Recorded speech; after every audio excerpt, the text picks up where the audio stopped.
Hi all, അസ്സാം വലൈക്കും. Welcome back to CC craft and food.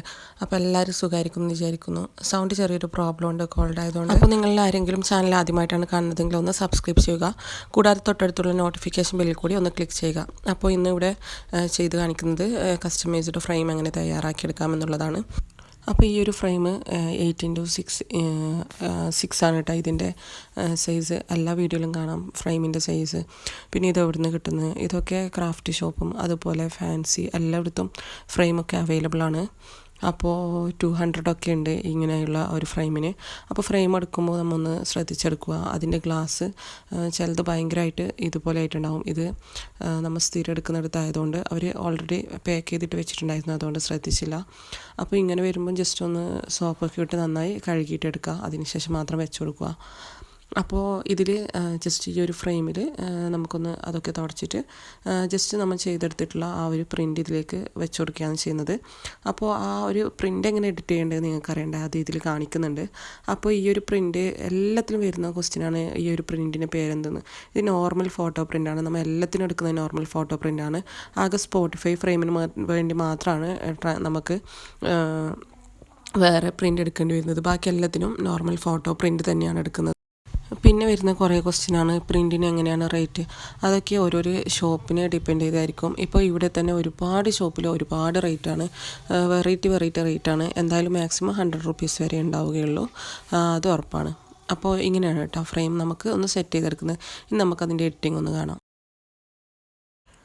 അപ്പോൾ ഇതിന് വേണ്ടി ആദ്യം പിക്സാർട്ട് തുറന്ന് നമുക്ക് വേണ്ട ഒരു ബാക്ക്ഗ്രൗണ്ട് സെലക്ട് ചെയ്യുക എന്നുള്ളതാണ് ഫസ്റ്റ് ചെയ്യേണ്ടത്. അപ്പോൾ നമുക്ക് ഏത് ബാക്ക്ഗ്രൗണ്ടിലാണോ സെറ്റ് ചെയ്യുന്നത് ആ ഒരു ബാക്ക്ഗ്രൗണ്ട് സെലക്ട് ചെയ്തെടുക്കാം. നമുക്ക് ഒരുപാട് ബാക്ക്ഗ്രൗണ്ട് അവൈലബിൾ ആണ്. അപ്പോൾ നമുക്ക് വൈറ്റ് ഓർ ബ്ലാക്കിൽ ചെയ്യുന്നവരുണ്ടാവും. അപ്പോൾ നമുക്ക് ഏത് ബാക്ക്ഗ്രൗണ്ട് വേണമെന്ന് വെച്ചെങ്കിൽ നമുക്ക് ഏത് ടൈപ്പ് ബാക്ക്ഗ്രൗണ്ടും ഇതിൽ കിട്ടുന്നതാണ്. നമുക്കിനി വൈറ്റ് ബാക്ക്ഗ്രൗണ്ടൊക്കെ വേണമെന്നുണ്ടെങ്കിൽ വൈറ്റ് ബാക്ക്ഗ്രൗണ്ടിൽ നിന്ന് തന്നെ സെർച്ച് ചെയ്ത് കൊടുത്താൽ ആ ഒരു ബാക്ക്ഗ്രൗണ്ടും കിട്ടും. ഇത് ഞാൻ ജസ്റ്റ് നിങ്ങൾക്ക് കാണിച്ചു തരാൻ വേണ്ടി ജസ്റ്റ് ഒരു ബാക്ക്ഗ്രൗണ്ട് സെലക്ട് ചെയ്തേ ഉള്ളൂ.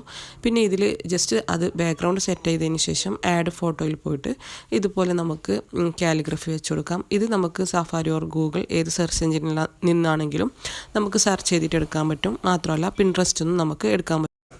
അപ്പോൾ രണ്ടൊന്നും എങ്ങനെ നമുക്ക് ഈ കാലിഗ്രഫി എടുക്കാം എന്നുള്ളത് ഞാൻ കാണിക്കുന്നുണ്ട്. അപ്പോൾ ആ കാലിഗ്രഫി ഒന്ന് ബാക്ക്ഗ്രൗണ്ടിൽ വെച്ചതിന് ശേഷം ഒന്ന് ബ്ലെൻഡ് എന്നുള്ളൊരു ഓപ്ഷൻ കാണും. അതിലൊന്ന് ക്ലിക്ക് ചെയ്ത് കഴിഞ്ഞാൽ ആ ഒരു ബാക്ക്ഗ്രൗണ്ടിന് അത് സെറ്റായി നിന്നോളും. ഇപ്പോൾ ഇതിൽ കണ്ടല്ലോ, ഇത് നമ്മൾ ജസ്റ്റ് വെച്ചതിന് ശേഷം ബ്ലെൻഡ് എന്നുള്ള ഭാഗം ഒന്ന് ക്ലിക്ക് ചെയ്താൽ ആ ഒരു ബാക്ക്ഗ്രൗണ്ടായി അത് സെറ്റ് ചെയ്തോളും. ബ്ലെൻഡിൽ പോയിട്ട് മൾട്ടിപ്ലൈ ആ ഒരു ഓപ്ഷനാണ് കേട്ടോ കൊടുക്കേണ്ടത്. അപ്പോൾ നമുക്കത് അതിൽ ഫിറ്റായി നിന്നോളും. ഇല്ലെങ്കിൽ ആ ഒരു ഇപ്പോൾ ഒരു ബിസ്മില്ലാഹിർ റഹ്മാൻ റഹീം അതിൻ്റെ ഒരു വൈറ്റ് നമുക്കിപ്പം എടുക്കുമ്പോൾ അതിന് വൈറ്റ് ബാക്ക്ഗ്രൗണ്ട് ആയിരിക്കും ഉണ്ടാവുക. അപ്പോൾ അത് ഇതിലൊക്കെ വെച്ച് കഴിഞ്ഞാൽ അത് വേറെ തന്നെ എടുത്ത് നിൽക്കും. അതിന് വേണ്ടിയാണ് നമ്മൾ ബ്ലെൻഡ് കൊടുക്കുന്നത്. പിന്നെ നമുക്ക് ഫോട്ടോസ് വേണമെന്നുണ്ടെങ്കിൽ ആ ആഡ് ഇമേജിൽ പോയിട്ട് ഫോട്ടോസ് സെലക്ട് ചെയ്യാം. ഞാൻ ചെയ്തിട്ടുള്ളത് ഫോട്ടോസ് ഒന്നും വെക്കാത്ത ഒരു ഫ്രെയിമാണ്. അപ്പോൾ നിങ്ങൾക്ക് ഫോട്ടോസ് വെക്കണം എന്നുണ്ടെങ്കിൽ ഇതുപോലെ ഒന്ന് ചെയ്ത് കൊടുത്താൽ മതി. ഇതും ബ്ലെൻഡ് എന്ന് ചെയ്ത് കഴിഞ്ഞെങ്കിൽ ആ ഒരു ബാക്ക്ഗ്രൗണ്ടിൽ ഒന്ന് എന്താ പറയുക, ഒന്ന് ക്ലാരിറ്റി കുറഞ്ഞിട്ട് ആ ഒരു ബാക്ക്ഗ്രൗണ്ടിൽ സെറ്റായിട്ട് നിൽക്കും. പക്ഷേ ഫോട്ടോ ഒന്നും നമുക്ക് ബ്ലെൻഡ് ചെയ്ത് കൊടുക്കേണ്ട ആവശ്യമില്ല. അപ്പോൾ ഇങ്ങനെയാണ് കേട്ടോ ചെയ്യുന്നത്. ഇനിയിപ്പോൾ നമുക്ക് പിൻട്രസ്റ്റിൽ നിന്ന് എടുക്കുന്നതും അതുപോലെ ഗൂഗിളിൽ നിന്ന് എടുക്കുന്നതും ഒക്കെ നോക്കാം. നമുക്ക് ഇതുപോലെ കാലിഗ്രഫി അടിച്ചു കൊടുത്താൽ മതി കേട്ടോ. ഏത് കാലിഗ്രഫി വേണമെന്നുണ്ടെങ്കിൽ ആ ഒരു കാലിഗ്രഫി. ഇപ്പോൾ ഇവിടെ ഞാൻ നമുക്ക് മാരേജിനൊക്കെ വെക്കാൻ പറ്റുന്നില്ല, വഹാലക്കനാക്കും അസ്വാജ. അപ്പോൾ അതാണ് കേട്ടോ ജസ്റ്റ് ഒന്ന് ടൈപ്പ് ചെയ്ത് കൊടുത്തിട്ടുള്ളത്. അപ്പോൾ നമുക്ക് ഒരുപാട് കിട്ടും. അപ്പോൾ ഇതിൽ നിന്ന് നമുക്ക് ഇഷ്ടമുള്ളത് ഒന്ന് സെലക്ട് ചെയ്തിട്ട് അതിൻ്റെ താഴെ വിസിറ്റ് എന്ന് കാണും. ആ ഒരു വിസിറ്റിൽ പോയിട്ട് നമുക്ക് ഡൗൺലോഡ് എന്നുള്ള ഒരു ബട്ടൺ കാണും, അതിൽ ഡൗൺലോഡ് ആക്കാം. ഡൗൺലോഡ് എന്ന് കൊടുത്തതിന് ശേഷം നമുക്ക് ഇങ്ങനെയാണ് വരിക. അതിൽ ഡൗൺലോഡ് എന്ന് കൊടുക്കുക. എന്നിട്ട് ജസ്റ്റ് ഒന്ന് അതിൻ്റെ താഴെ ആ ഒരു ആരോ മാർക്കിൽ ക്ലിക്ക് ചെയ്തിട്ട് ഡൗൺലോഡിൽ പോയിട്ട് ഒന്ന് ഷെയർ ബട്ടൺ ക്ലിക്ക് ചെയ്ത് അതിൽ സേവ് എന്ന് കൊടുത്താൽ മതി. ഐഫോണിൽ ഇങ്ങനെയാണ് കേട്ടോ ചെയ്യുന്നത്. ആൻഡ്രോയിഡിൽ എങ്ങനെയാണെന്ന് വെച്ചാൽ അതുപോലെ ഒന്ന് സേവ് ചെയ്തെടുക്കുക. അപ്പോൾ നമുക്ക് ഗൂഗിൾ ഉപയോഗിച്ച് കാലിഗ്രഫി ചെയ്യുന്നത് ഇങ്ങനെയാണ് കേട്ടോ. ഇനി ജസ്റ്റ് ഗാലറിയിൽ പോയി കഴിഞ്ഞാൽ നമുക്ക് നമ്മുടെ ഇമേജ് അവിടെ സേവ് ആയിട്ടുണ്ടാവും. അപ്പോൾ ഇനി നമുക്ക് പിൻട്രസ്റ്റ് ആപ്പ് ഉപയോഗിച്ചിട്ട് എങ്ങനെ ഈ കാലിഗ്രഫി അല്ലെങ്കിൽ നമുക്ക് വേണ്ട കോഡ്സൊക്കെ ഡൗൺലോഡ് ചെയ്തെടുക്കാം നോക്കാം. അതിന് ഫസ്റ്റ് ഒന്ന് പിൻട്രസ്റ്റ് ആപ്പ് ഒന്ന് ഓപ്പൺ ചെയ്തതിന് ശേഷം നമുക്ക് സെർച്ച് ബട്ടണിൽ ക്ലിക്ക് ചെയ്ത് നമുക്ക് വേണ്ട കാലിഗ്രഫി അല്ലെങ്കിൽ കോഡ്സ് നമുക്ക് സെർച്ച് ചെയ്തെടുക്കാം. എന്നിട്ട് ജസ്റ്റ് ത്രീ ഡോട്ടിൽ ക്ലിക്ക് ചെയ്ത് അതിൽ ഡൗൺലോഡ് ഇമേജ് കാണും. അങ്ങനെ ഒന്ന് ഡൗൺലോഡ് ആക്കി കൊടുക്കുകയാണ് കേട്ടോ ചെയ്യേണ്ടത്. ഇനി നമുക്ക് പിക്സാർട്ടിനെ ഒന്ന് ഓപ്പൺ ചെയ്തിട്ട് അതിൽ വേണ്ട കോഡ്സ് ആണെങ്കിലും കാലിഗ്രഫി ആണെങ്കിലും ഒക്കെ ഞാൻ നേരത്തെ പറഞ്ഞതുപോലെ തന്നെ ജസ്റ്റ് ഒന്ന് ആഡ് ഇമേജ് അടിച്ച് ക്ലിക്ക് ചെയ്ത് അതിലേക്ക് വെച്ച് കൊടുത്തിട്ട് ഒന്ന് ബ്ലെൻഡ് ചെയ്ത് കൊടുക്കുക. അപ്പോൾ നമുക്ക് പെർഫെക്റ്റ് ആയിട്ടുള്ള ഒരു ഫ്രെയിം കിട്ടുന്നതാണ്. ഇതിൽ നമുക്ക് ജസ്റ്റ് ആ 4 ഡോട്ട് ഉണ്ടോ അതിൽ നമുക്ക് സൈസ് കൂട്ടുകയും കുറയ്ക്കുകയും ഒക്കെ ചെയ്യാം. അപ്പോൾ എല്ലാവർക്കും മനസ്സിലായിട്ടുണ്ടാവും തോന്നുന്നു എങ്ങനെയാണ് വീഡിയോ നമുക്കൊന്ന് കസ്റ്റമൈസ്ഡ് ഫ്രെയിം ചെയ്തെടുക്കാം എന്നുള്ളത്. അപ്പോൾ ഈ വീഡിയോ സ്കിപ്പ് ചെയ്യാതെ കണ്ടവർക്ക് എന്തായാലും മനസ്സിലായിട്ടുണ്ടാവും. പിന്നെ നമുക്ക് ജസ്റ്റ് ഇതൊന്ന് നമ്മുടെ ഫ്രെയിമിൻ്റെ സൈസിനനുസരിച്ചിട്ടൊന്ന് പ്രിൻറ്റ് ചെയ്തെടുക്കാൻ കൊടുത്താൽ മതിയാവും.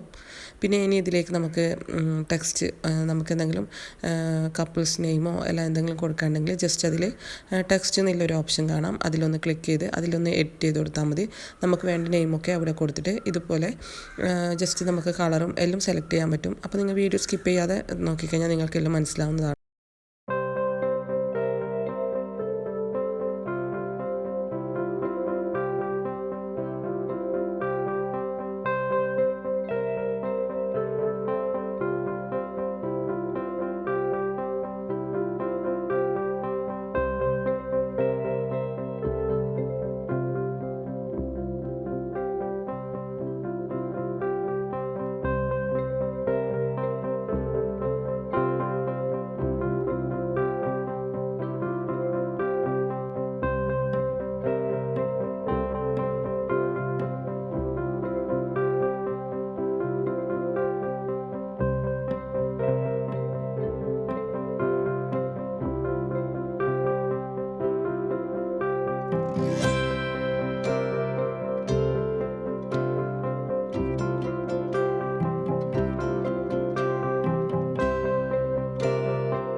അപ്പോൾ ഇതിൽ നമുക്ക് ഫോണ്ടൊക്കെ നമുക്ക് ഇഷ്ടമുള്ളത് സെലക്ട് ചെയ്യാം. അതുപോലെ ഇതിൻ്റെ കളേഴ്സും ഇഷ്ടമുള്ളത് സെലക്ട് ചെയ്യാം. അപ്പോൾ അതൊക്കെ നിങ്ങൾക്ക് മനസ്സിലായിട്ടുണ്ടാവും എന്ന് വിചാരിക്കുന്നു.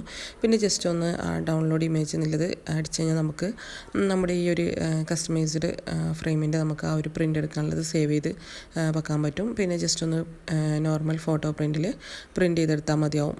അപ്പോൾ എല്ലാവർക്കും ഈ വീഡിയോ ഇഷ്ടപ്പെട്ടിട്ടുണ്ടാവും എന്ന് വിചാരിക്കുന്നു. എന്തായാലും നല്ലൊരു യൂസ്ഫുൾ ആയിട്ടുള്ള വീഡിയോ ആണ്. അപ്പോൾ ഇഷ്ടപ്പെട്ടാൽ ലൈക്ക് ചെയ്യാനും ഷെയർ ചെയ്യാനും കമൻറ്റ് ചെയ്യാനൊന്നും മറക്കരുത്.